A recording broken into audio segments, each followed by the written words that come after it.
Hi bears! Welcome to my kitchen. So for today's video, pag-usapan natin yung gold drips. Isa din ito sa kadalasang nakapagpamahal sa ating mga customized cake kapag meron na siyang edible gold.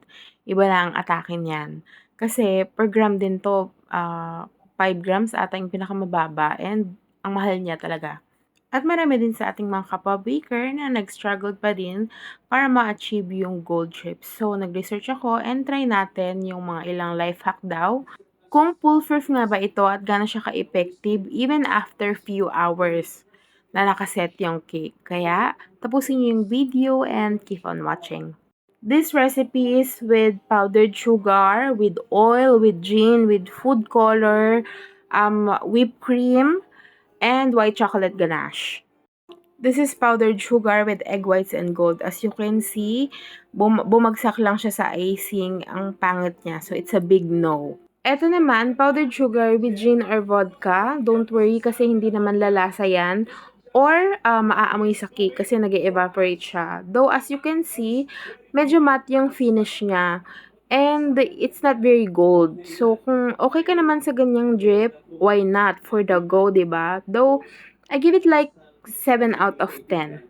Ito naman, same recipe sa kanina, pero dinagdagan ko ng 2 drops ng food color, brown food color, kasi yun daw yung life hack para maging metallic yung gold drip.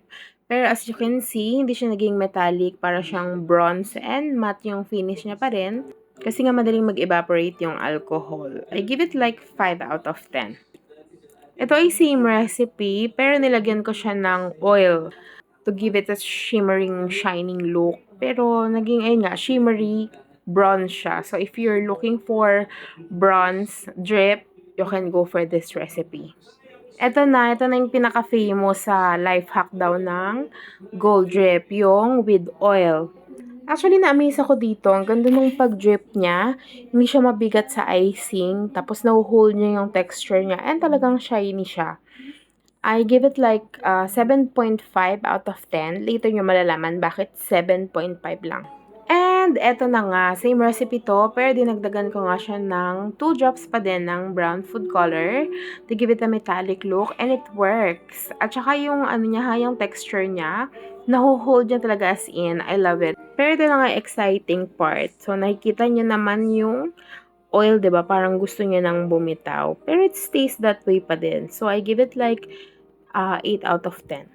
Eto naman, whipped cream na tinunaw ko lang sa microwave ng few seconds para lang mag-runny siya. Dinagdagan ko siya ng half teaspoon ng powdered sugar para lang mas mag-thicken pa siya. And then, half teaspoon din ng edible gold. Though, hindi siya ganong gold, pero shimmering pa din siya. Light yellow yung kanyang finish. So, much better siguro kung yellow whipped cream yung gagamitin nyo para mas para mas yellowish yung finish niya kasi white yung ginamit ko dito. Pero try nyo na lang din magdagdag ng edible gold, baka mas shimmering siya. Pero I give it like 8.5 out of 10. Pwede na siya sa mga simple design lang nang hindi nire-require yung talagang gold na look. Ito ay same recipe pa din. Dinagdagan ko lang ng 2 drops ng food color pa din to give it metallic look. Pero mas mukha siyang bronze than metallic. Actually, much better siya kaysa dun sa kanina kasi mas deep yung color nito. Though nagtika na nga siya masyado kasi medyo lumamig na yung cream. Kaya, ayan. So, nakadagdag siguro yung powdered sugar na nilagay ko din kanina. Kaya siya masyadong lumapot. Hindi na siya gaanong flowy yung drip niya. Pero, all in all, maganda pa rin siya. I give it like 8.5 out of 10. Ito na yung well-known and most common way ng paggawa ng gold drip. This is white chocolate na tinunaw lang. Puro tayo na naglagay ng liquid para mas matigas siya. And then, pinaint ko siya ng edible gold. Hindi ako gumamit ng liquid. Talagang powdered yung ginamit ko. And I love it.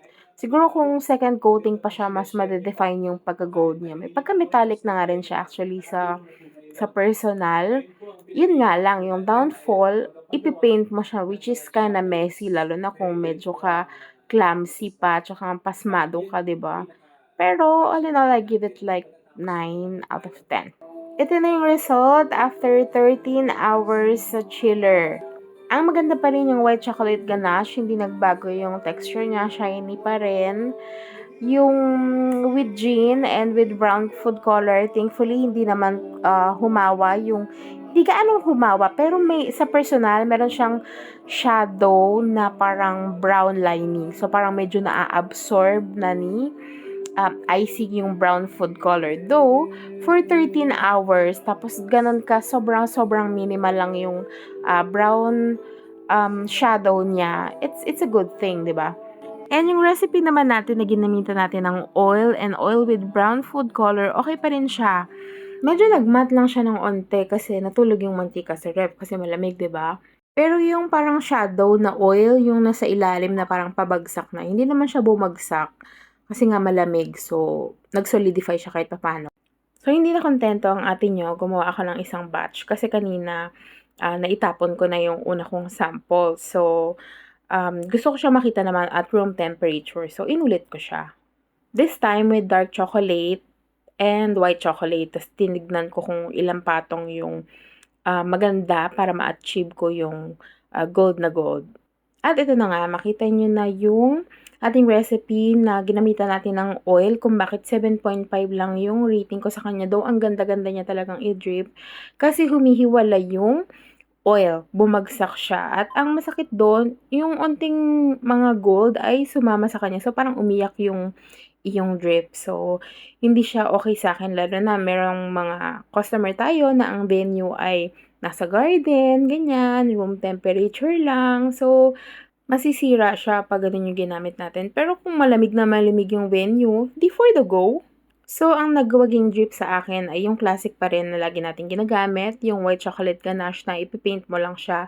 Also works with dark chocolate kasi mas metallic yung kapag dark. Though, kailangan lang pulido yung pagkakapaint mo para hindi makita yung dark chocolate underneath. Pero, yun pa rin talaga yung stable and foolproof na recipe for gold drip. Kaya alam nyo na, tsaga-tsagang mag-paint. Ayun lamang po, sana may natutunan kayo sa akin. Please don't forget to like, subscribe, and share my video. Thank you for watching. See you on the next one. Bye!